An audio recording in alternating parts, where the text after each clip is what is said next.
We have breaking news of a reported Bigfoot attack in the Red Desert, where a young woman was tragically injured. Details are still emerging.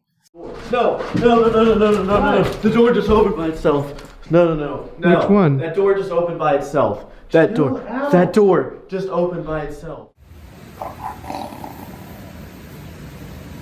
I've got a knife in here. I've got a knife.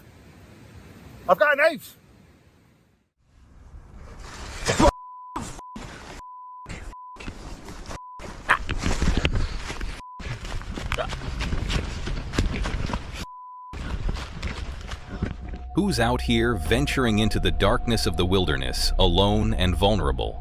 The woods can be an eerie place, especially at night. But what happens when you stumble upon something that makes your blood run cold? Tonight, we're exploring the 9 most disturbing camping encounters ever caught on camera. These chilling clips will make you question everything about the great outdoors and leave you wondering if you'll ever dare to step into the woods alone again. From unexplained noises to terrifying encounters, these videos will haunt your dreams and make you think twice about who or what is lurking in the shadows.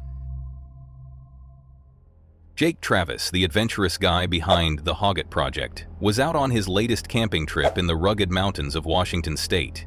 His plan was simple but exciting. Dive into the wild, capture his experience, and explore strange happenings that seem to lurk in these dense woods. Back out here in the mountains, and I'm thinking of going up to the top there, having a look. If that doesn't work, back in here looks like it's flattening out. Made it to the top. Little did he know, this time he'd find something far scarier than just a quiet night under the stars. The day started like any other. He hiked up the trail toward a spot near a creek running through the woods. The sound of rushing water, the fresh smell of pine trees, and the peace of being alone in nature surrounded him as he looked for the best place to camp, away from other people. He found a small, flat area that seemed perfect. The ground was soft, probably from animals passing through, and the trees were in good spots to hang his tarp. But as he started setting up camp, something felt off.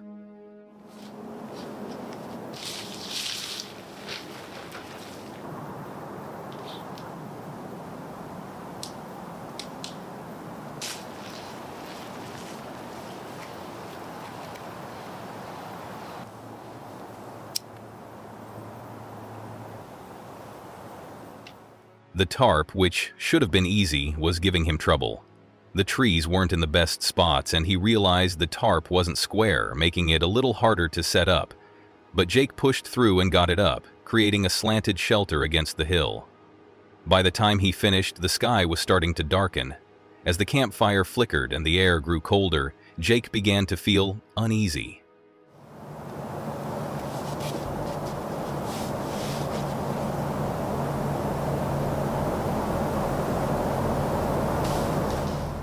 Earlier, he had heard a strange noise, something loud and heavy. Could it have been the wind? An animal? Maybe just a rotting log settling? He wasn't sure.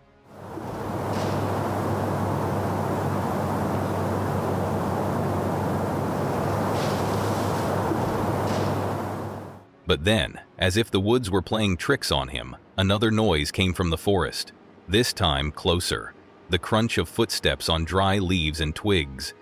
Jake froze. And that's when I stand up and I just shine the forest. Of course the noise has stopped, and I'm guessing whoever it was, it found a good spot to lay low. I didn't see any eyes blowing back, didn't see any movement, other than I did see a bat. But definitely that is not what made the loud noises. And all this, I probably shined the light on the forest for a good 3 to 4 solid minutes. His heart started to race. He slowly stood up, scanning the dark woods. The light from his flashlight cut through the trees, showing only shadows and a bat flying by. But the footsteps had stopped. Whoever, or whatever, had been out there was now gone. A chill ran down his spine. He thought about what to do. Should he stay and keep the fire going, or pack up and leave? And I was like, I'm not scared right now, but I'm also thinking maybe I'm too close to the stream. That's going to attract animals coming to get a drink. The creek was too close, and the smell of water might attract animals. But still, the strange noises kept nagging at him. He decided it was time to go. As he packed up, he heard another sound, a heavy crunch, closer to the creek this time. Jake quickly finished packing, his senses on high alert. I think I see something small. Maybe it's like a raccoon or something right there by the water. And as I hit the high beam, this is when I see it. I see something standing there on the side of the road, pretending to be a statue. As he walked to his car, he glanced over his shoulder, half expecting to see something following him. And that's when he saw it. At first, he thought it was just an animal, a raccoon maybe, near the water. Whatever this was, decided it was just going to freeze, and then maybe I wouldn't think it was anything. But as I'm looking in that direction, I'm not even kidding, it looks like somebody dressed up in camo. And they've got their back slightly angled away, I'd say like at a 45 degree. They're standing there about 6 feet tall, looking like a human that I just caught that was probably sneaking up on me. That's all I can think. But when he turned on his headlights, what he saw made him feel cold all over. A figure, standing still. It looked like a person, but something wasn't right. It was positioned oddly, like it was trying to hide in the shadows. The figure was dressed head to toe in camouflage, and the way it stood seemed unnatural. There was no movement, just stillness. Jake's instincts screamed that this wasn't a regular hiker. It was like someone had been following him, trying to stay hidden. That is what happened, and eventually after the 20 seconds, he didn't move, he just kept standing there.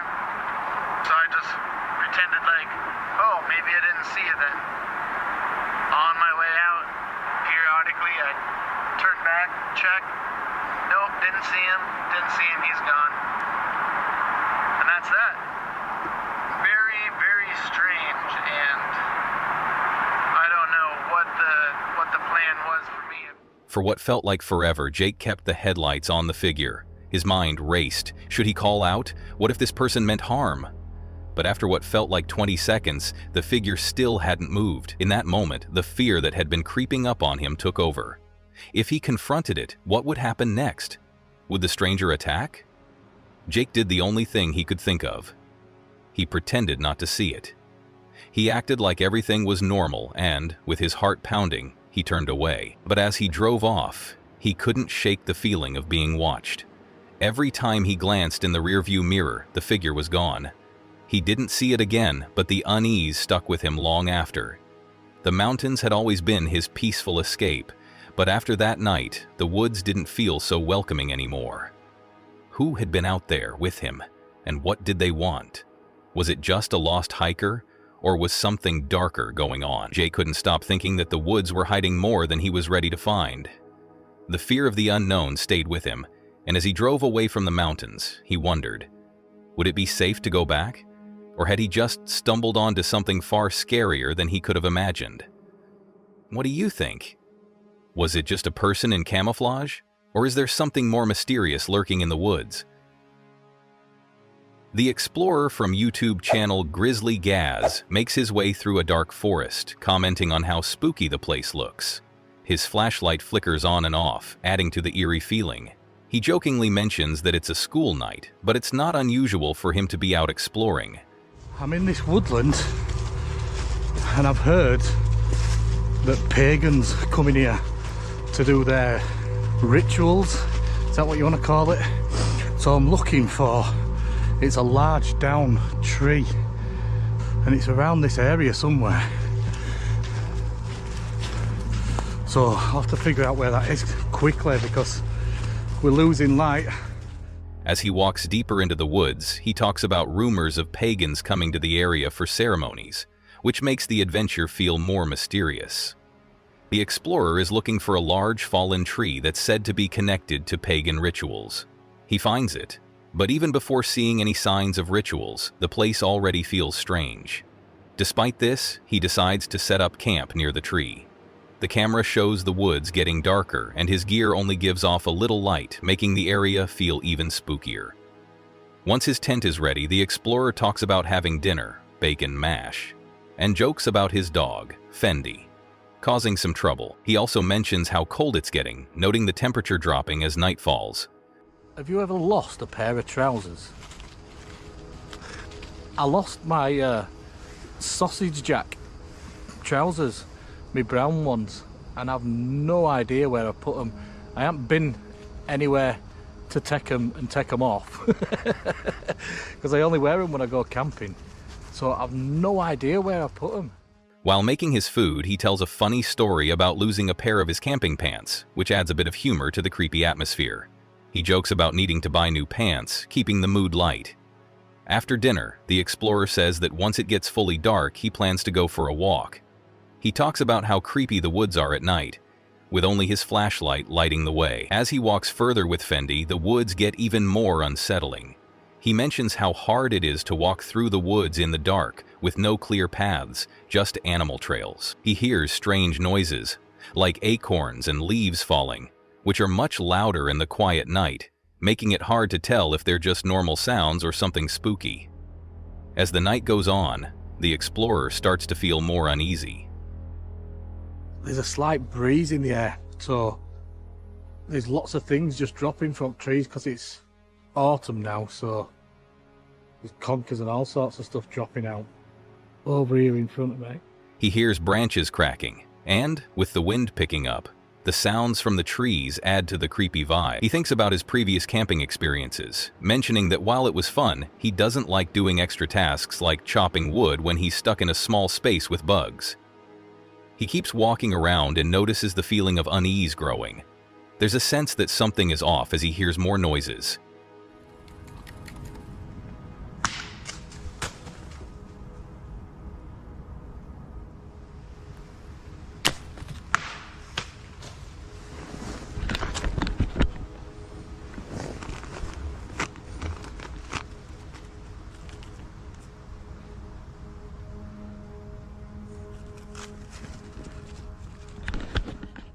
Some of the sounds seem too close, and he talks about the danger of falling branches, which can be deadly. The explorer hears more noises, including something that sounds like footsteps or someone walking nearby.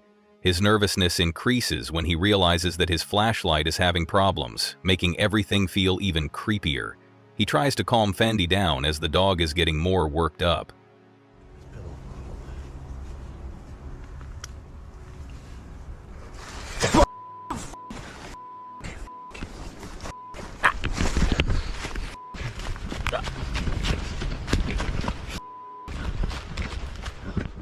The explorer's worry grows as his light flickers off and on. GoPro's nearly dead and all. Let me try to find a torch. This makes everything feel even more tense. At one point, he mentions that the battery in his GoPro is running low, which adds to his sense of vulnerability. I think best thing to do now is to pack up and get out of here. I don't like being in this tent now, not one bit. I'm going to leave you running to make sure. He starts to feel trapped and more anxious, saying he doesn't want to be in the tent anymore. By now, the tension is high. The explorer hears more strange noises and can't tell if it's just the wind or something else. His flashlight keeps malfunctioning, which makes him even more scared. He talks about how uneasy he feels because of the flickering light, the strange noises, and Fendi acting anxious. He even considers packing up and leaving the woods, feeling disoriented and scared by the darkness. The explorer talks about how things feel even more wrong now, and that he might need to leave the area. His growing panic and the strange sounds are getting stronger. The situation reaches its peak when the explorer hears loud shouting and running noises, as if a large group of people is coming toward his camp. This makes him feel even more exposed and forces him to grab his things quickly. He doesn't want to stay there with those noises getting closer. He hurriedly gathers his gear, leaving behind his tent and some other equipment as he rushes to get out. Wow, what a crazy night that was, eh? When I was packing up, I managed to get my my sleeping bag and everything and get that in my backpack. Then I heard loads and loads of screaming, like shouting from men, and it sounded like there were about 20 or 30 of them. And then they all started running, and it sounded like they were coming towards tent, so I just grabbed my bag and off skis, because my keys were in my bag. His heart races as he realizes the sounds might be close by. In a panic, the explorer leaves the area with Fendi, leaving some camping gear behind. He says that while he's okay with being scared, the thought of losing his equipment makes him more upset. He also notices tears in his tent's cover, which makes him think someone, or something, was messing with his camp. The explorer seems sure that some outside force was trying to make him leave, which makes the mystery of what's going on in the woods even deeper. As the video ends, the explorer is seen running away, still feeling the fear hanging over him. The noise and disturbances in the woods, along with the damaged gear, leave him wondering what really happened that night. The video finishes with a feeling of unease as he reflects on what happened, but without clear answers. Two girls, you might know them from their YouTube channel Camper Vibe, wanting to escape the busy noise of the holiday season, decided to head into the quiet woods of Pluckley, England, a place known not only for its beauty but also for its spooky reputation. Looking for peace and quiet, they set up their tent and got ready for a night under the stars. But this wasn't just any forest. It was one of the most haunted places in the UK. Pluckley, a small village nearby, has the title of Britain's most haunted village. With 14 known ghosts and a strange history of mysterious deaths and disappearances, it's even in the Guinness World Records. If they had looked it up before arriving, they would have known how strange this place was. But they decided to go ahead with their adventure, wanting to ignore the creepy feeling around them. Instead of turning back to go home, the ghosts chose a road on their own. The woods were known for ghost stories, like the ghost of a highwayman who was killed and beheaded in the 18th century. But there were also more recent and disturbing stories about murders and disappearances, which made the place feel even more unsettling. As night fell, the girls, with a ukulele, a campfire, and a simple dinner of meatballs and pasta, tried to relax. But the forest had other plans. The peaceful sounds of the forest quickly changed to odd noises. Honestly, I've never known a woods with so many strange noises. It's not just your normal birds and stuff and planes. There's a lot of planes. There's like this weird... I don't really know how to describe it, but burn out in a bit, sit here and enjoy a fire for a little while and then head to bed. The hammock's really comfy, thank God, so I should sleep well, I would think. Where's my big bean? What was that noise? Footsteps, movement near their tent.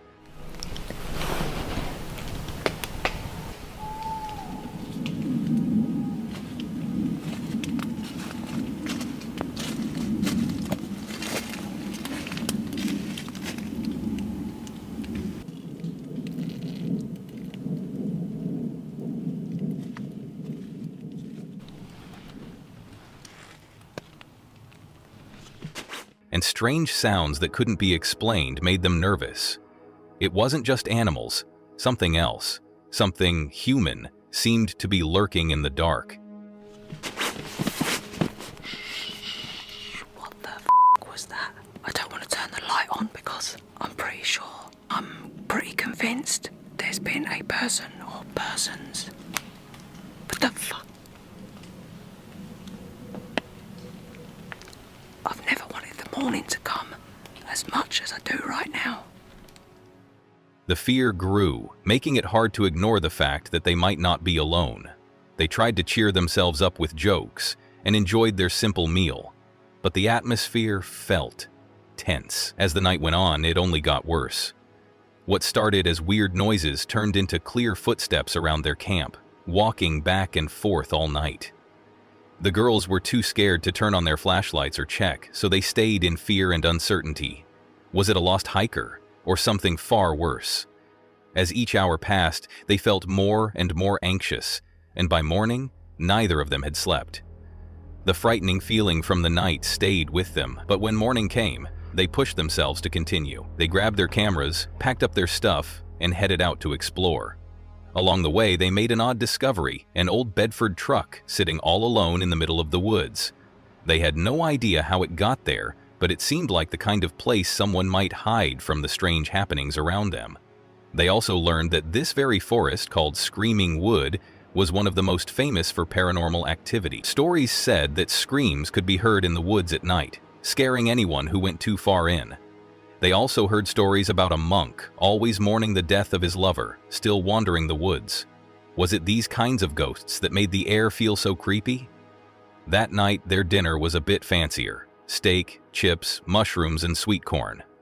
They tried to ignore the unsettling noises, focusing on their meal and each other, but the quiet that often fell over the woods was enough to make anyone feel uneasy.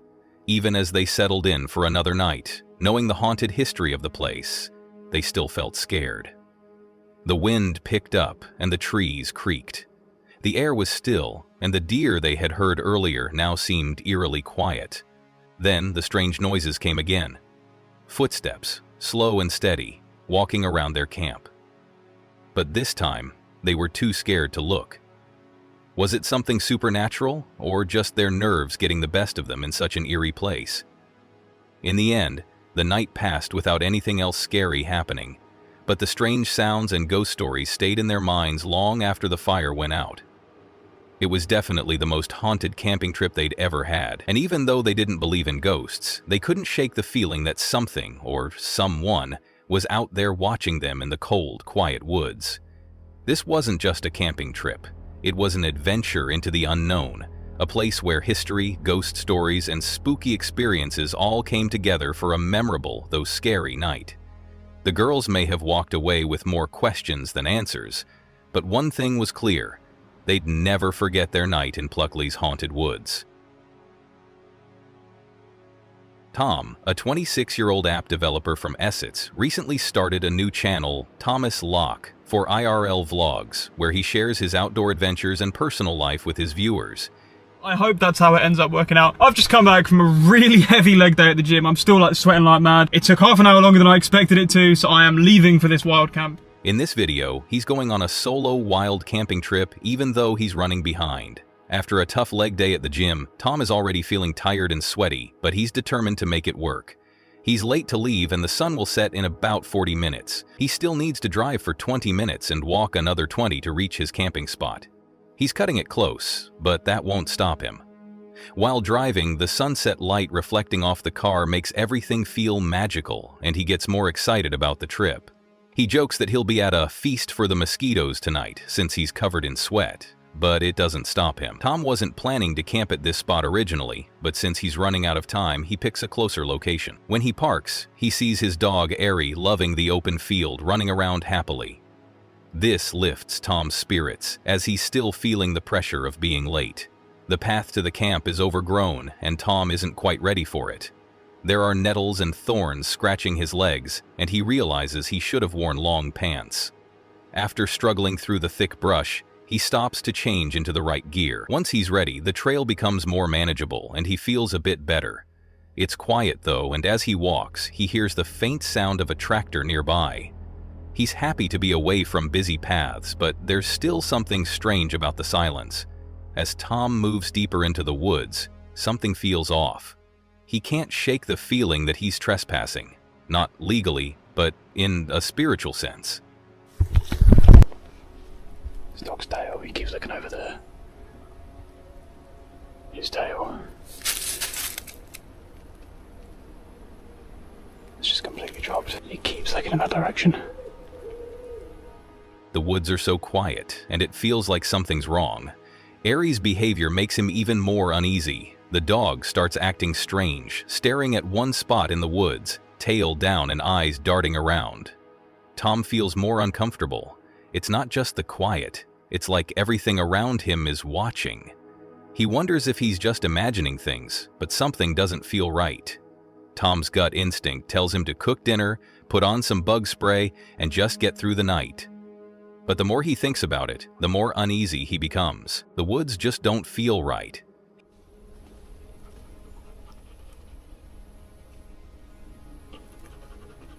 Just birds, mate, just birds. Yep.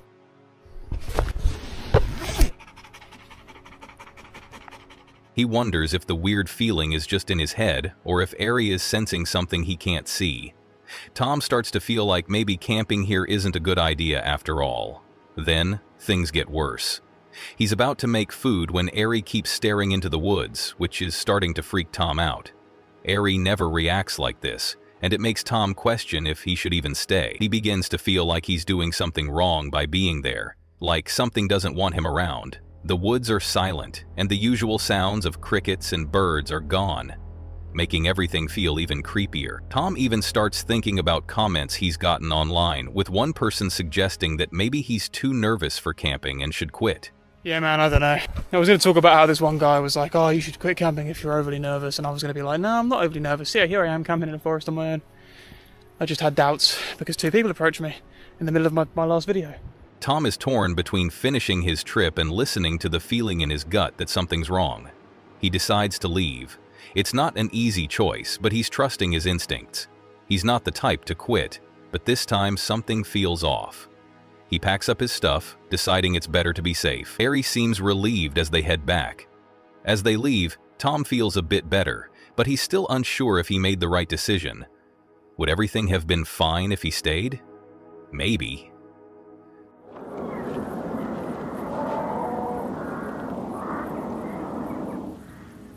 But just as he's thinking about it, something strange happens. Out of nowhere, he hears a loud noise from the woods that makes the hairs on the back of his neck stand up. It doesn't sound like any animal or person he knows. His heart races and his voice drops, filled with fear. You won't have heard that because I've got my mic on me.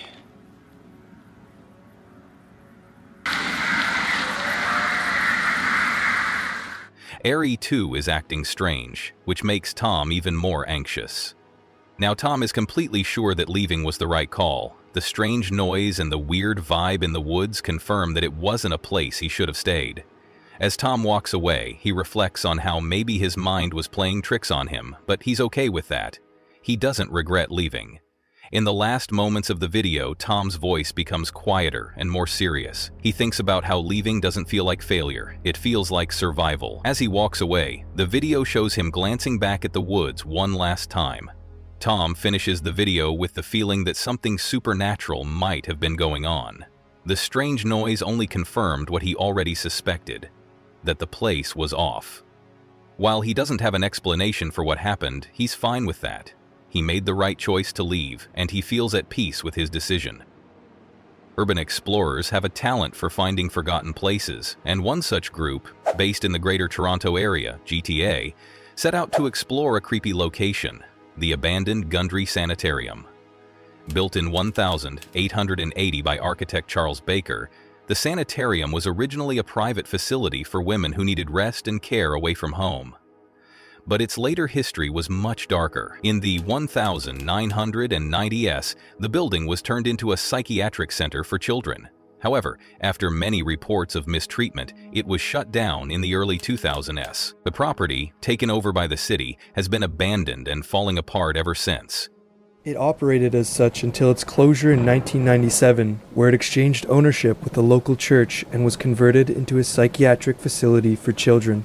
This new life was short-lived, however, after several reports of abuse and mistreatment of patients led to an official investigation of the facility following its closure in early 2000. On this particular trip, the group entered the old decaying building, some going in together, others exploring alone. At first, everything seemed quiet, just an old, forgotten place falling apart. The explorers walked through the rooms, checking out the leftovers of what was once a working building. Oh, that's a pretty sweet fireplace. Yeah, there's a bunch of them.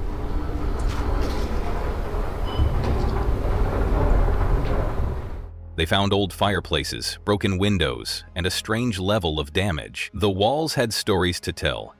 Peeling paint, abandoned furniture, and signs of a past life scattered across the rooms. But as the group explored deeper, the unsettling feeling in the sanitarium started to grow. No. The door just opened by itself. No. Which one? That door just opened by itself. That door just opened by itself. One of the explorers, Dan, found something strange.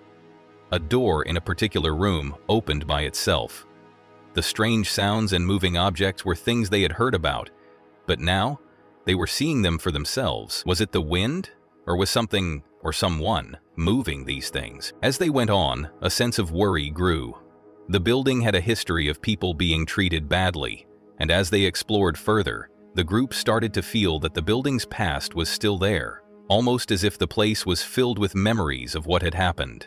You said you found another dead cat? Yeah. They put a flower with it? Yeah, that's what I'm saying. Damn, that's messed Is up. somebody killing cats and just... I don't think so. The explorers found something disturbing. A dead cat, still smelling bad, trapped inside the building. Dan thought the poor animal might have wandered in and couldn't find a way out, but the smell stuck around, mixing with the rotting air, showing that this place had been empty for a long time, but still not totally abandoned. They also found odd marks on the walls, children's drawings, religious papers, and strange messages. Even though they didn't believe in ghosts at first, the group couldn't help but notice some weird things happening. Yeah.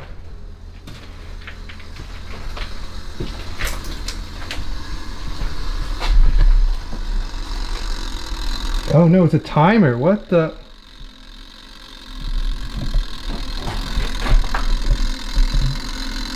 Did you wind up this timer?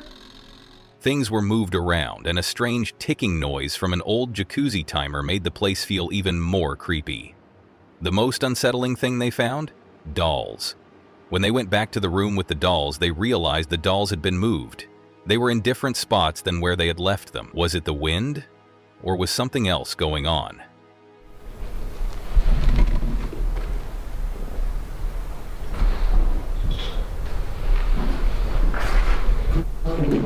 As the group kept exploring, they found another room where the door opened on its own again. It was like something, or someone, was behind it, pulling the door open. The cold air, strange noises, and the feeling of being watched made them uneasy. They pushed on, trying to figure out what was happening. In one of the last moments, they went into the basement and found more strange signs. Look at the old pipework.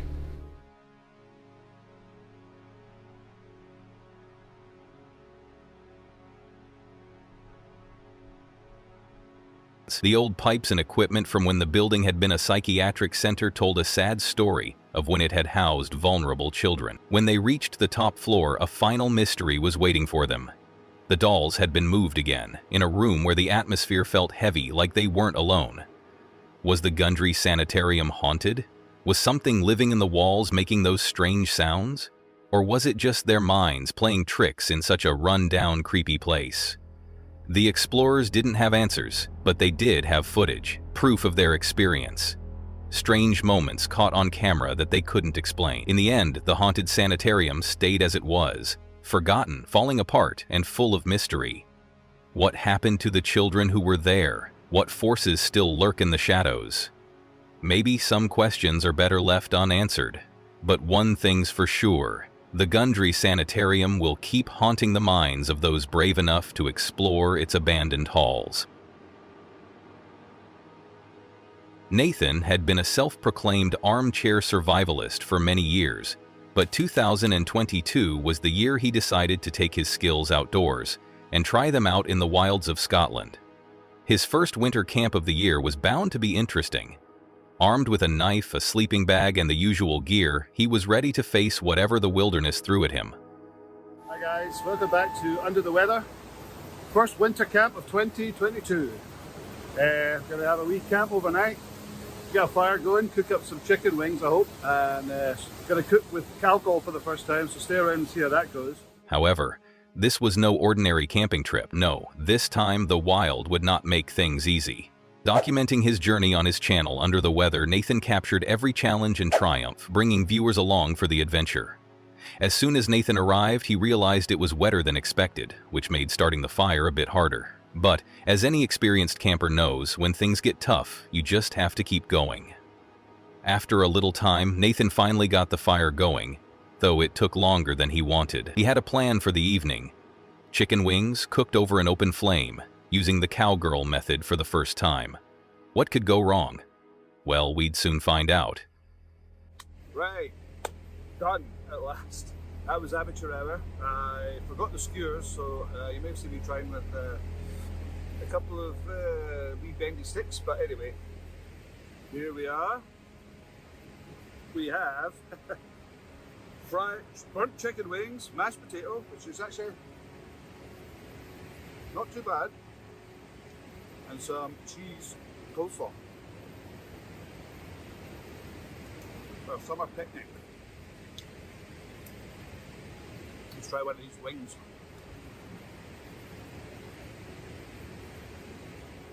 Next, it was time to try out his new sleeping bag. Nathan had brought along a fine nature hike sleeping bag designed for winter camping. He unwrapped it and hoped it would keep him warm as promised. When he opened it, he joked that it would magically expand like the TARDIS and keep him cozy for the night. Right, I think that's me ready to settle in. Trying out the new bag, which is pretty cozy. I think I'm actually going to be too hot. That's about it. So, let's see. God, I'm almost not ready. Oh, feels good. Oh, that feels good. A bit too hot, but right. So I think I'm going to go to sleep. And unless something crazy happens, I will see you in the morning. Good night. He left it to puff up, trusting the goose down to do its job. After a little while, the bag seemed ready and looked promising. Nathan was excited about it, but would it be enough to keep him warm in the cold of the night? Now, with the fire and sleeping bag under control. Got milk with me today. Oh, I don't know how much this might take. But I had to buy a new cup from Primark. Not Primark, from Lidl. Not sure how much liquid it can take. Turn. Turn, yeah, bugger. Right. May I drink it that? It was time for the coffee. Nathan pulled out a new cup from Lidl, not from Primark, he made sure to point out, and got ready to brew. There was just one small problem. He couldn't figure out how to close the lid properly. After a few tries, he finally got his coffee ready, though some milk had spilled and it was a little frustrating. It was a small issue, but it added to the challenges of the night. Then came the moment Nathan had been waiting for. Cooking the chicken wings. The fire was going, the chicken was seasoned, but there was one problem. Nathan forgot the skewers. No problem though, improvising was key in the wild, so he grabbed a couple of bendy sticks, and that would have to do. The chicken wings were placed over the flames, and after a little work, Nathan ended up with what could only be called fried burnt chicken wings. It wasn't a gourmet meal, but it was edible, and surprisingly, it tasted good once he added a lot of Tabasco sauce. A side of mashed potatoes and coleslaw completed the meal, which wasn't too bad, considering the situation. And as funny as it may seem, basing the chicken with Tabasco sauce, that's heaven.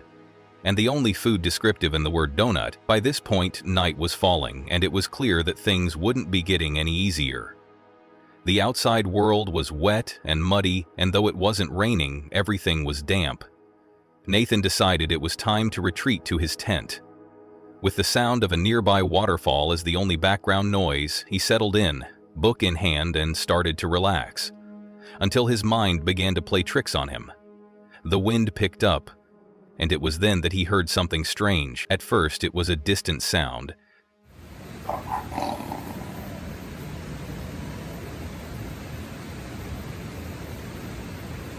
I've got a knife in here.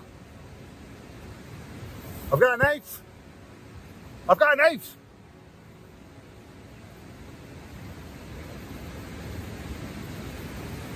Right. Something like a laugh. Was there someone else out there with him? Impossible. Nathan was sure he was alone, isolated on a tiny island with rivers on both sides. No one could possibly be nearby. But the laughter kept going, followed by the sound of footsteps near the water. Hello? Hello? Hello? Jesus Christ! Fuck that. Nathan's heart began to race. Was it an animal? Was there someone out there? He didn't know. In his nervous state, he joked that if anything happened to him, this would be his last will and testament, but he was really feeling unsettled. After hearing what sounded like someone moving near the water, Nathan quickly grabbed his knife and got ready to investigate. His heart was pounding as he heard more sounds. Was someone there? Or was it just his mind playing tricks on him? He didn't want to find out, so he quickly ran back into the tent, trying to convince himself it was just the wind or something natural. He eventually managed to fall asleep, but not without a lingering sense of worry. When morning came, bringing sunlight and some relief, Nathan decided to check outside. Thankfully, the strange noises hadn't been caused by any dangerous visitors, though his fire had long since gone out because of the wet conditions. Everything looked the same, wet, cold, and a little less magical than he had hoped. But Nathan was ready with some modern fire-starting methods, and soon he had a small fire going again. He thought briefly about the night, the strange noises, the mistakes, and the small wins. He hadn't expected it to be easy, but this was all part of the adventure. There were still lessons to be learned, and the day was just beginning. Packing up his gear and taking one last look at the wilderness around him, Nathan couldn't help but feel proud. The wilderness had thrown everything it could at him: wet weather, tough fires, an eerie night, and even a mistake with the chicken wings. But he had made it, and he'd learned something new along the way. Before leaving, he gave a quick shout-out to viewers. "Like and subscribe if you can, I really appreciate it." And with that, Nathan signed off, ready to head back to civilization, knowing he'd be back again for more wild adventures in the future. And as always, the team at Under the Weather promised to return, eager for the next challenge. The video from the YouTube channel Grizzly Gaz begins with the host and their dog Fendi setting off to explore an old ruined church that still has its tall tower, along with a forgotten graveyard that is said to be haunted.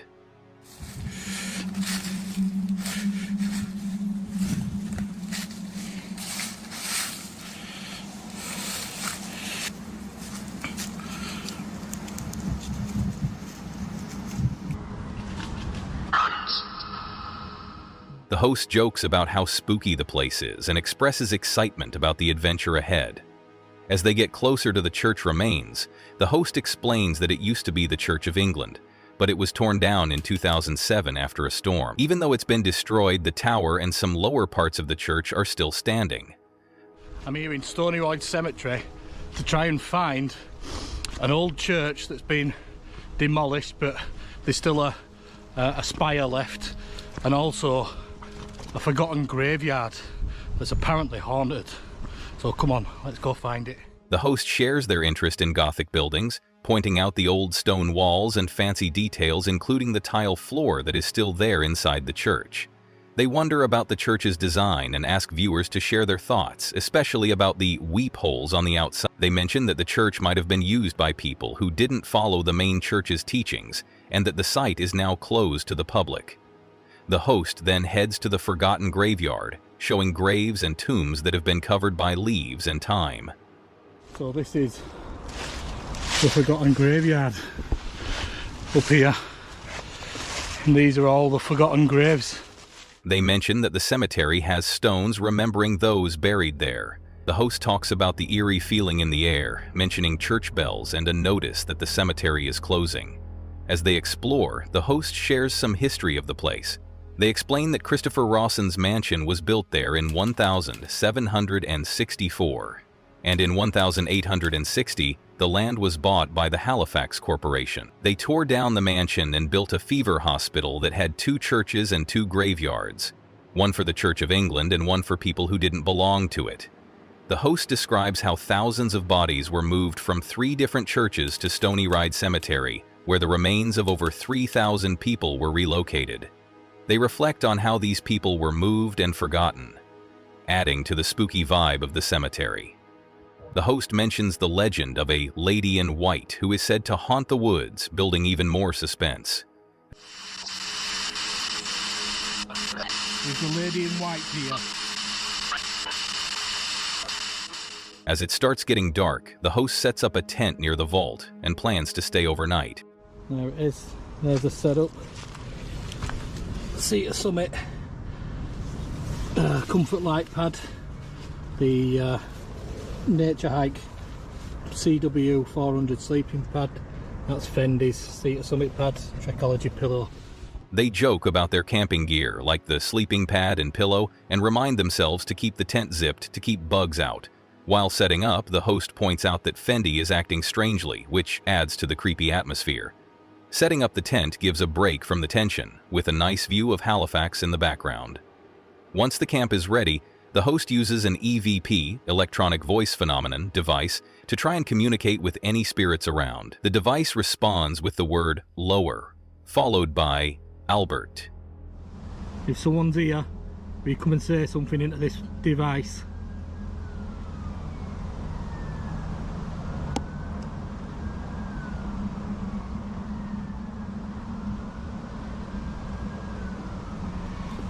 Lower. Lower? The host is curious and asks if Albert is there. Fendi, who has been acting odd, runs under a structure, which makes everything feel even spookier. The host jokes about it, but strange things are starting to happen. As night falls, the host walks deeper into the graveyard with Fendi, using a GoPro to record. They're unsure about the footage in the dark, but they're determined to keep exploring. They find a dark and spooky part of the site, where they hear strange noises and see shadows that might be from ghosts.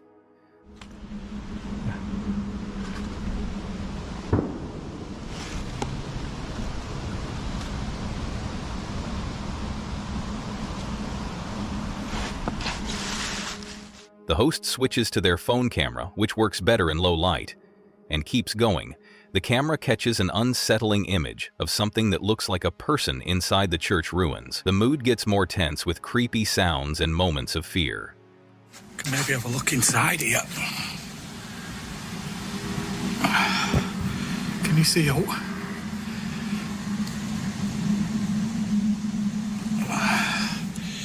At one point, the host finds a disturbing image of a cat in a pet cemetery and jokes about the movie Pet Sematary. This makes everything feel even creepier, and the host mentions that they might need to leave soon before things get even weirder. They keep exploring, focusing on the spooky church tower and the haunting stained glass in the moonlight. The mystery deepens as the host comments on the beauty of the place, even though it feels eerie. As the night goes on, the host has a strange moment when they see something they describe as a strange little creature. It's hard to tell if it's an animal or something else, but the host is a little shaken. Fendi seems to sense something too, but the host reassures the viewers, saying that they have their dog for protection. They're relieved when the exploration for the night ends, but the feeling of tension still lingers, leaving the door open for more spooky events. The video switches to the next morning, with the host waking up around 6:30 a.m. as the sun starts to rise. They think back on the experience, noting that nothing especially paranormal happened during the night, though the atmosphere was still unsettling. They joke about their camping gear, including a comfy sleeping bag, and share a funny moment with Fendi. The host says that nothing supernatural happened, but they still feel the thrill of the eerie adventure. Larry's channel, Work Less, Enjoy Life More, was all about getting away from the stress of always working and living with less pressure. He used to run his own businesses, working long hours and feeling like his days off didn't really exist. He realized his life was taken over by responsibilities, big properties to take care of, bills piling up, and decided to sell everything. Now he works less than part-time, just enough to pay his bills, and spends his time in places like this, places most people only visit on weekends, if that. I used to have my own businesses, I worked a lot, felt like even on my days off, they weren't days off. I decided to sell everything, kind of let the businesses go, and now I work what I would consider less than part-time, and it pays my bills. Larry thought he was very lucky to have this life. One evening, Larry was camping in a beautiful, quiet spot, far away from the busy world. The temperature was finally cooling down to 78 DGF, and he had a fan going to help move the air, since his air conditioner had broken the week before. He thought he had about an hour or two before it got fully dark, so he decided to relax and maybe watch some TV while waiting for the heat to drop. It was supposed to be a peaceful, easy evening, just the kind of thing he had been working for. But then things took a strange turn. While he was getting comfortable, the normal sounds of nature around him started to change. The calm noise of the wilderness was broken by something unusual. A sound outside.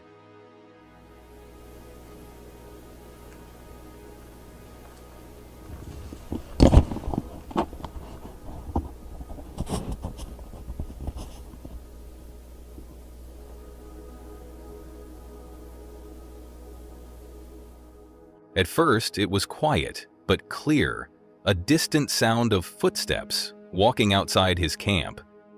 Larry stopped. There was no doubt now. The footsteps were clear, heavy, and steady. Someone, or something, was out there. Larry's heart began to race. He was alone, or at least he thought he was. He hadn't seen anyone for miles. The sound stopped, but the feeling of worry stayed. He tried to ignore it. Maybe it was just a deer or some other animal walking by.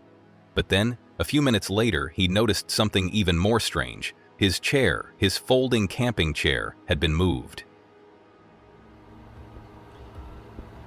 Okay, this chair was over here by the table last night when I went to bed, or the last time I went outside. Larry was sure it had been by the table when he went to bed the night before, but now it wasn't in the same place. It had been moved, placed somewhere else. His eyes moved to it. That didn't feel right. Who would have moved it? Larry's mind began to race, trying to figure out what was happening. Maybe it was just the wind. Maybe the ground shifted, but the thought of someone, or something, being out here with him in the middle of nowhere made him uneasy. He took a deep breath and decided to go outside. He was still hoping it was just a strange accident, that there was an easy explanation. But when he stepped outside, he saw something unexpected. A tent, just down the road from where he was camping. "I'm out in the middle of nowhere," Larry said quietly to himself. "Why is there a tent right down the road from where I'm camping?" He looked around. He had been in this spot for a while and hadn't seen anyone or anything for miles. So, where did this tent come from? Larry's feeling of worry grew. He decided to walk toward the road, his senses on high alert. As he got closer, something even stranger caught his eye. A truck, a dark-colored Ford parked on the side of the road. No one was around, it was just sitting there, out of place in such a quiet spot. "I haven't seen anybody. I haven't seen another person for miles," Larry thought to himself. The whole thing didn't make sense. A tent, a truck, but no people. Something didn't feel right. Then, Larry's worry grew even more. He remembered something. Earlier, he had seen a man, a figure sitting in the truck just parked on the side of the road, a guy in a Ford, sitting there, not moving. The whole thing felt wrong. It was creepy, especially in such a lonely area where he had expected complete quiet. Larry's mind raced. Why was there a truck out here, and who was the person in it?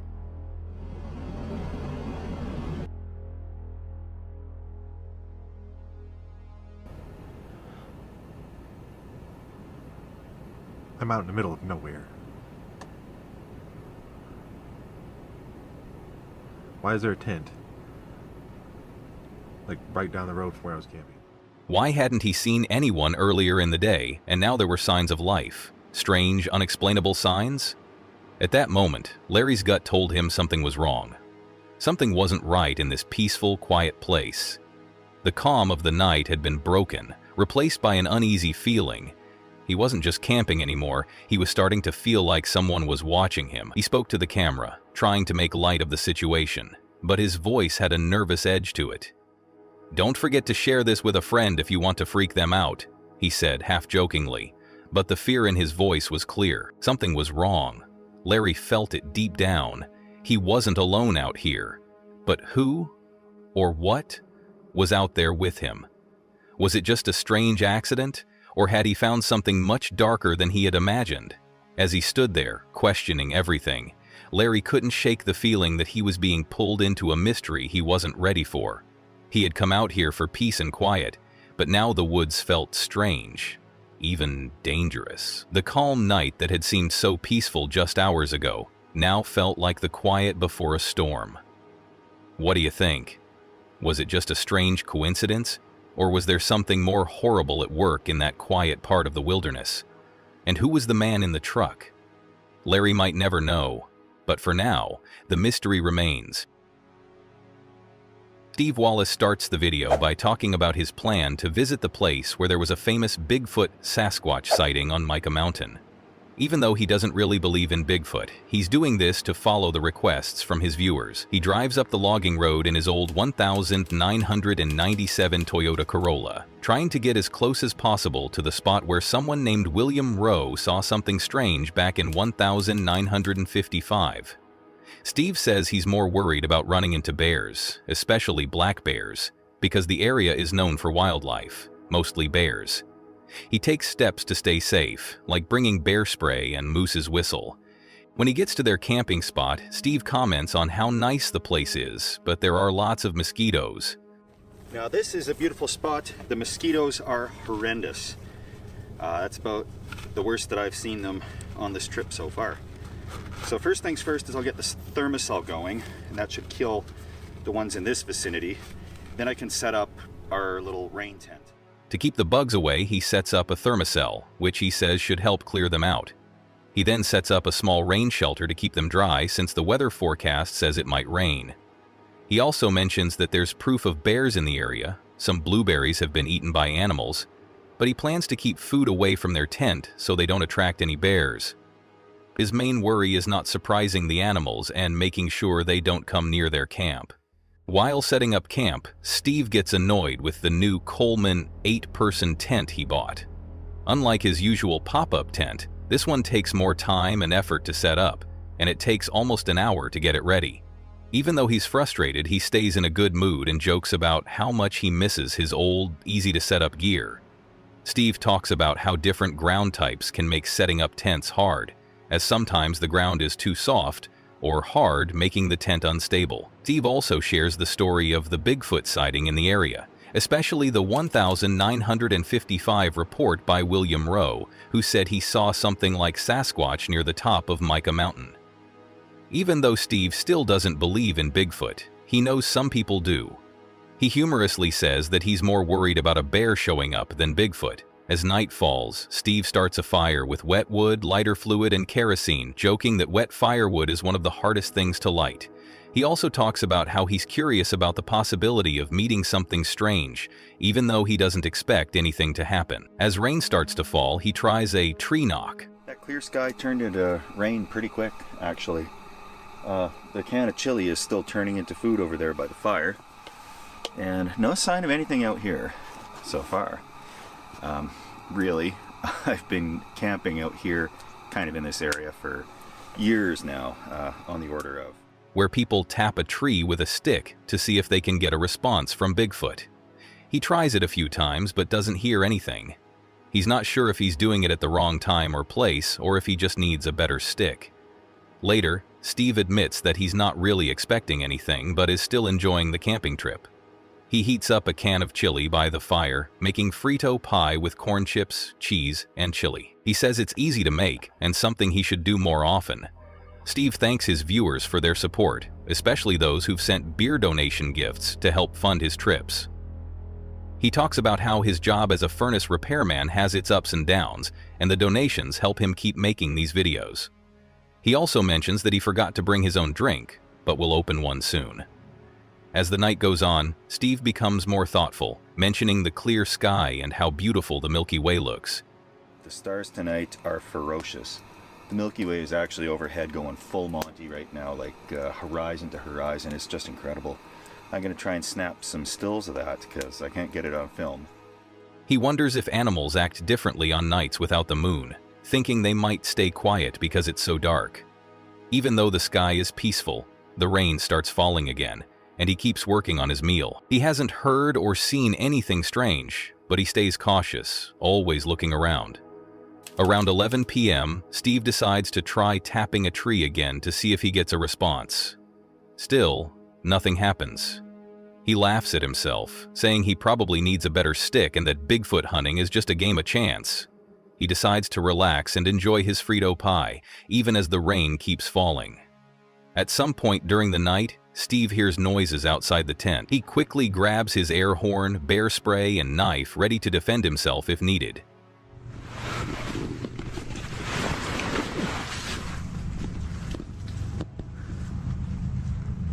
I'm getting close. There you go, my bear spray. Everything else here. He's not sure if it's a bear, Bigfoot, or something else, but the sounds are close enough to make him nervous. After a little while, he stays calm and waits for the noise to stop. He checks outside but doesn't see anything, so he stays alert, unsure if it was just an animal or something more unusual. The night passes without anything bad happening, though Steve admits he didn't sleep well because he was worried about what might be outside. In the morning, he finds out that the strange noises were caused by some cows that had wandered too close to the camp, causing a stampede. Steve laughs and says the cows were probably just as confused as he was. There's no sign of Bigfoot or any other animals, but he reflects on how easy it is to mistake animals for something scarier. Steve takes a moment to sleep more, though he admits it wasn't the best night's rest. He talks about how many mosquitoes are still around, but overall the trip has been calmer than he expected. He ends by saying that even though he doesn't believe in Sasquatch, he stays open to the idea, though he's still more worried about bears. He finishes by reviewing the tent, saying it was a good purchase despite the setup issues, and that he'll bring it on future trips.